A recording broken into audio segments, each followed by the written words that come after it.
జనవరి 1 వచ్చిందంటే చాలు కొత్త సంవత్సరం వచ్చేసిందంటూ హడావిడి చేసేస్తాం. అయితే జనవరి 1 న్యూ ఇయర్గా జరుపుకోవడం ఎప్పుడు మొదలైంది? కొత్త సంవత్సరం జరుపుకునే తేదీ చరిత్రలో ఎన్నిసార్లు మారింది? ఈ వివరాలు ఇప్పుడు చూద్దాం. ప్రాచీన కాలంలో నూతన సంవత్సరం వ్యవసాయంతో అనుసంధానమై ఉండేది.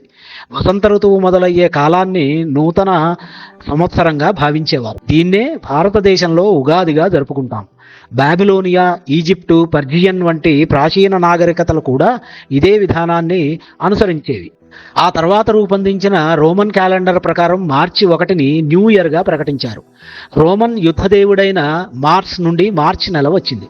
ఆ తర్వాతి కాలంలో రోమన్ చక్రవర్తి జూలియస్ సీజర్ జనవరి 1ని న్యూ ఇయర్గా ప్రకటించాడు.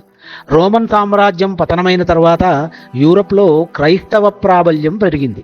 దాంతో కొన్ని దేశాల్లో మార్చి 25ని, మరికొన్ని దేశాల్లో క్రీస్తు పుట్టినట్లుగా భావిస్తున్న డిసెంబర్ 25ని, ఇంకొన్ని దేశాల్లో ఈస్టర్ రోజున ఇలా ఎవరికి తోచినట్టు వాళ్ళు కొత్త సంవత్సరం జరుపుకునేవారు.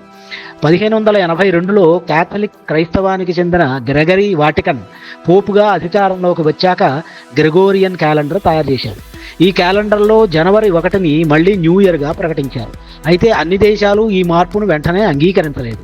స్కాట్లాండ్ 1600 సంవత్సరంలో, ఇంగ్లాండ్ 1752లో జనవరి 1ని నూతన సంవత్సరంగా స్వీకరించాయి.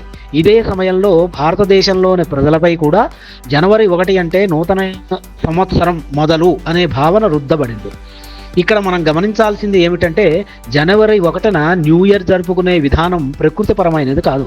ఇది పాశ్చాత్య మతం, రాజకీయం కలిసి నిర్ణయించిన విధానం. మరిన్ని వీడియోల కోసం ఈ యూట్యూబ్ ఛానల్కి సబ్స్క్రైబ్ చేయండి.